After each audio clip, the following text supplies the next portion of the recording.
if you know that the alignment points, our dantian points are important, and I said that if we have good Tai Chi posture, the movements in Tai Chi should lend itself to the movement if you have good Tai Chi posture. Okay, so if you can follow me, in one movement, okay, and we know that this middle pointing finger is our spine. This is the posture, and the posture is never stiff like this, but relaxed, but still in the same direction or alignment. So if we're on a T stance and I want to part the wild horse's mane, I have my posture, but what happens when I dip forward? That posture is no longer useful. It's not doing anything for me. If we should practice incorrectly, that posture will help us to fall. It will teach us to fall. It's going to be a natural routine. So, in spite of me exaggerating and coming way beyond here, my head is heavy, everything is shifted. I'm not obeying gravity. The knee is way beyond the toe. Remember, I said something about, is your knee in line with your toe? You don't want it to be short of the toe, but you want it straight in line, okay, in the most natural way. There you can see that the posture is still erect. And it doesn't have to be stiff because you don't want to lock that back knee in. Okay, so when I lock this back knee in, I'm actually stiffening. I'm not in Tai Chi posture. But once I relax the knee, I can still keep this angle. But a lot of times people feel like, oh, because you don't want to lock this knee in, they tend to dip it down. But if you try that, the posture is then still not correct. So you're going to have to find and feel the most, I won't say necessarily comfortable, but the ideal position, okay? Sometimes the ideal position may or may not be for an individual the most comfortable, but I can almost promise or say that if you learn your posture correctly, that new form or formation will become the most comfortable, but not only that, the safest position, okay? So we're going to talk a little bit now about alignment. Mainly the feet, but the feet alignment complements the upper body. So one of the principles of Yang Cheng Fu, who has 10 essentials, says that one, the top of your body matches the bottom of your body in movements. But it also says that the weightless or empty foot is the only foot that can advance. And if you say, well, that really makes sense. I never really gave it a thought, but that's how I prevent falls. But let's go back along a little deeper. If we have two weighted feet, 50-50, and we're trying to part the wild horse's mane, hey, I don't know which foot can move, right? So what happens in daily life? If you're walking and you don't know how to advance or go to the side because you have two weighted foot, you will trip or stumble. But more than that, Tai Chi being a discipline, that empty step or foot has to be fully empty. It has to have zero weight on it. So what does that mean? We have to obey gravity, and the foot that has our weight has to then take our body weight and put 100%, 99%, 98%, as much as you can give it. So being a discipline and a practice and a journey, we cannot expect 100% accomplishment, but over time, that's the journey. That's the beauty of Tai Chi, in that today you may say, oh, that's so good. I could do this movement a little better now, and I can understand why people are doing what they're doing when I watch them. But that grows on you so that you can get better over time. your endurance is better, your muscle strength increases, your understanding is clear. Your understanding may be at a 90%, but then how can you get your body to do what you understand fully, okay? So it's kind of a snowballing effect, and that's what makes Tai Chi really, to me, very interesting, intriguing, a little bit of a mystique, and the power of all of this is within your own body. But until you realize what you have in both understanding, in reading, in visually seeing, you have to experience it. And whatever you can give to it will grow on you to refine your movement. So to get into alignment now, even with Yang 8 form, Yang 10 form, the basic form, alignment is very important to save our joints, to save our knees. The issue now is Yang Chen Ku's, one of his 10 essential elements, excuse me, says that the movements are directed by the hips. In Asian or Chinese thinking, the hips and the waist are one. They are not separated. So oftentimes you'll hear me say, use your waist, use your hip, turn this, turn that. But it's this whole area that we're talking about, okay? So there are several elements that are going to be implemented. I'm going to show you how to, let's see, what should we do? Part the wild horse's mane, okay? And we're going to wrap it up with, integrated with feet alignment, okay? So normally when we start, we're at 50-50. That's good Tai Chi posture, okay? To create an empty step for parting of the wild horse's mane, we have to create a T, the capital letter T. So if this is the cap of my capital letter T on my right, the stem is now going to be turned this way, and this is my T step. From a T step, we're going to get into an L step, and then we're going to get into a bow stance, okay? But I want to make sure that you understand what a T step is. So right now, while I'm talking, I have maybe 60% here and 40% here, which is wrong, but I'm holding my stance, okay? But once we're in movement and we're doing Tai Chi, the principle says that only the weightless foot can move. Therefore, 100% has to go down to my right. If 100% is at my right, the knee then is flexed because it has to keep my weight. If I'm stiff as a board and locked in and I say, this is the most I can give to my right, that is not 100%. You're locking your knee, you're not in good Tai Chi posture. But once you're ready for movement and you want to create an empty step, this guy, the knee, slightly flexes. Doesn't have to flex down low. But for us and for me, I take a rather mid to high stance because of age, because of when I started learning Tai Chi. So we're going to put our hands at our waist, okay? But when you do that, it doesn't necessarily mean that you're going to have to get out of Tai Chi posture. Your shoulders are still down. So this is a T stance. We're going to create an L stance. Okay, now watch first, okay? And then I'll let you do it.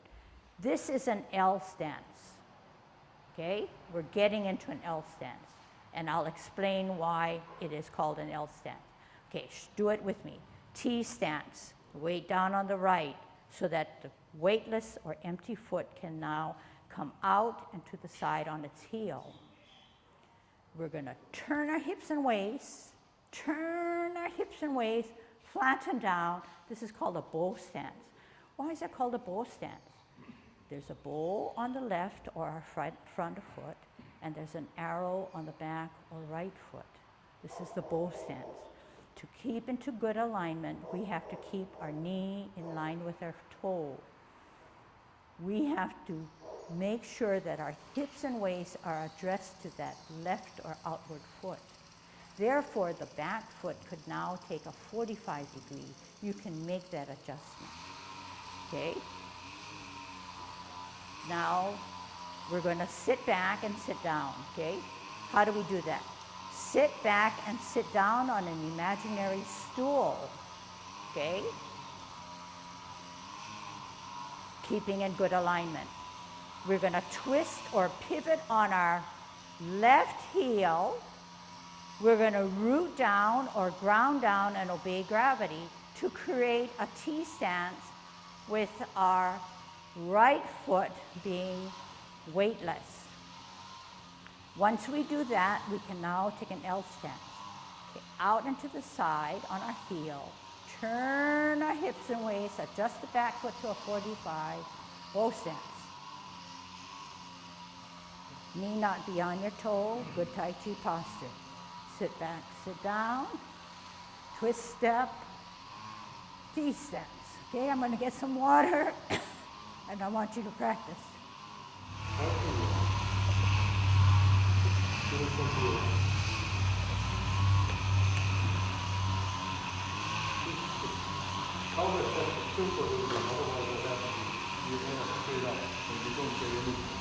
The weight control is shifting on all this. So the top thing, you have to tilt. I think the women do a great job tilting. The men are sort of just still stuck up here somewhere. You sort of do this as opposed to sitting down. I think we all agreed that we're pretty smart, and I believe it. But what Tai Chi does is double checks you and say, are you really that smart? Because there's lots of refinement. So I would say, in the few minutes that we're here to learn something rather new, just let it grow on you, and then look and feel how you are in a stance. Use a mirror, use online stuff to say, detect what is incorrect or why is everybody consistently in the same formation and how are they getting that. So like anything else, everything that's new requires growth over time, okay? So in Tai Chi, our mind is rested. It's like it's at peace. We're accepting what our body can do and what our mind can understand. But once we start to rush it, then there becomes the flaw. There becomes that barrier to better learning. So live with it. Let it be what it is. It's better than, before. Or I know that I understand and I can increase or adapt in a good way. That's where you should be, okay? So mindset is really important. All right. I was going to say it's like a crash course in what I'm giving you, okay? Because I'm trying to provide you stuff that you can use in the forms and sets that you already know. But so here's a thing that's very difficult to learn, and yet it's very valuable. Okay, so we learned and understand what a T step is, and then we got to an L stance. So there's a pattern: T stance, L stance, bow stance, sit back, sit down, twist step, T stance, and we repeat. Okay, and that's usually the format for almost all of the movements in Tai Chi in any form, in the style, but in any form. So you remember me saying that this is a T and this is an L and this is a bow. But you also kind of noticed that my T was not here and my L was not here and my bow was not there. But there's something to do with the span in which I took. So watch again. If this is a T, this is my L, this is my bow. Okay? So you notice there's something there. Okay? And I'm going to do the other side just to make a point, because we're going to work on that point. T stance, L stance, turn the hips and waist, set it up, bow stance, bow, arrow. Not bow, not arrow, but in line and not dipped, but not locked. Okay, so those are important. So we're going to look at the span. I'm not in line and I'm not over exaggerating, but somehow I've taken this span. Watch why I do it. If this is a bow stance and I twist, oh, maybe this is not going to be that well, but here, this is it. I want to provide my turning of the hips and waist enough area. I don't want to shortchange it and not fully turn my waist, because why? Then the pressure of that joint of my knee gets can't take it. It's just not enough room and there's not enough area. But the same can happen. If I take too much of a span, I'm not in Tai Chi posture. Then how am I going to turn successfully? I've got to make that wide angle turn. I put probably pressure on the other foot, other knee. So we want to find that area, but first we have to understand the premise in which we have to create that platform. So if this is a T, I always tell my students that you have to come out and to the side, out and to the side for this foot. So with your left hand, you're going to show me how I want you, just the way I'm doing it. T stance. To create an L stance, we want to use your hand, left hand, out and to the side. Can you use your hand to show me where we want to be? We want to come out and to the side. How with your hand? Out and to the side. Again, out and to the side. But we want to do it in one motion. Out and to the side. Can you do it with your hand? Out and to the side.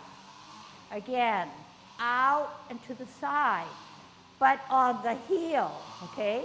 Again, we want to create an L stance by using our hands first. We're in a T stance. How can we come out and to the side? Using your left hand. Out and to the side. Again, out and to the side. All right? Now we're going to use our feet, our foot. T stance. Okay? Put your hands at your waist. T stance, we want to think it through. We want to visualize it, and we want our body to move out and to the side on our heel. To allow the room and space for the knee to swirl around, the hips and waist to swirl around to create a bow stance. Okay?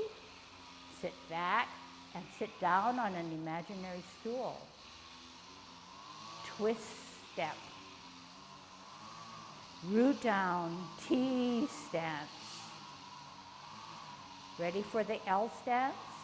Out and to the side. Turn the hips and waist. Forget about the knee. Turn the hips and waist. Bow stance. Sit back and sit down. Twist step. Pivot. T stance. L stance. Out and to the side. Turn the hips and waist. Bow stance. Adjust the back foot.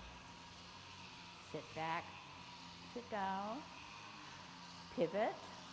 Root down. T stance. Out and to the side with the right heel. Turn the hips and waist. Bow stance. Sit back. Sit down. Pivot. T stance. Okay, so people are catching on. People are now aware that there's something going on that that you may need to work on. Okay, so that's the beginning of our journey. So it's a difficult thing to learn, but once you learn it, it's going to be with you for everything you do. It's going to save your joints, especially your knees. So basically, this is what I taught you on a frontwards motion. T stance, out and to the side. Turn the hips and waist. Bow stance. Sit back, sit down. Twist step. T stance. out into the side, turn the hips and waist, bow stance. Sit back, sit down. So this is another angle. This is the angle that you are accustomed to using, L stance. Turn the hips and waist, bow stance. Okay, and I just want to kind of, you may already gather that the L stance is kind of a stance that you have to use your imagination in that. It's not really an L, but if you to draw an imaginary line, you would get an L. Okay? So things you have to remember to do. T stance, only the weightless foot can move. The bottom hand will get into is the advancing hand all the time. Okay, remember what I said, okay? L stance, turn the hips and waist, flatten down, bow stance. So at this position, the centering is right through our middle, our same thing, right straight through. The weight of the foot, the feet, are not 50-50, but something like 60-40, 70-30, but not to the point where it's overloaded on the front where you're gonna fall, okay? So you wanna still just remember to post yourself straight up, not lock that guy in, although there is a little increase of, I wanna say energy there, okay? From here, let's look at our sit down and sit back, okay? So sit down, sit back, sit down, okay? Watch what I do.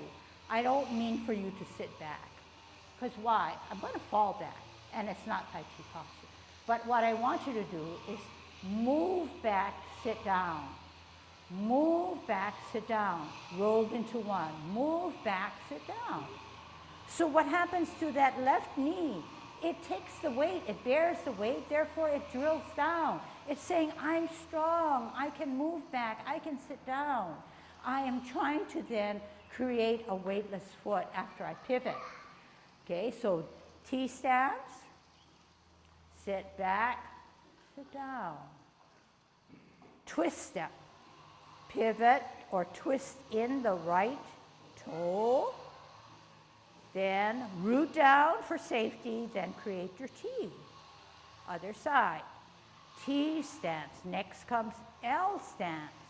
Turn the hips and waist. Never mind about anything else. Just turn the hips and waist fully.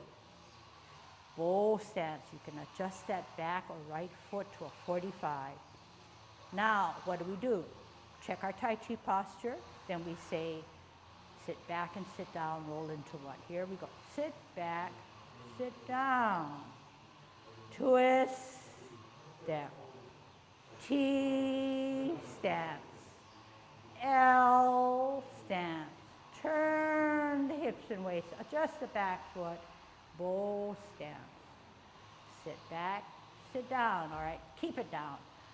So do you feel that the left knee or left area is heavy? That's what you want to feel. So if I were younger and more able, that right foot, if somebody could come by, could lift that foot up, because this is an empty foot when you sit back. You twist or pivot to come in, trying to create a good alignment for your T. Step out on an L, turn the hips and waist. The hips and waist are the drivers, are the commanders of your body. Bow stance. Sit back and sit down, then twist, then T, then L, turn the hips and waist, create your bow and arrow, sit back, sit down, twist step, T stance. Okay?